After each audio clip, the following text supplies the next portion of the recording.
તો જય માતાજી મિત્રો, પાડો વેચવાનો છે। ટોપ ક્લાસ પાડો છે, એકદમ સિંગડી ગોળ સિંગડી છે, હાઈટ લંબાઈમાં પણ પૂરો છે।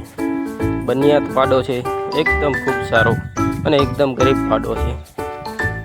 કમ્પ્લીટ પેસોદ આવે છે, જોવા મળશે પાટણની બાજુમાં।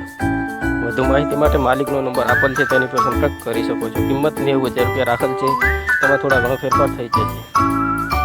આવા જ નવા વિડીયો માટે અમારી ચેનલને લાઇક, શેર અને સબસ્ક્રાઈબ કરો।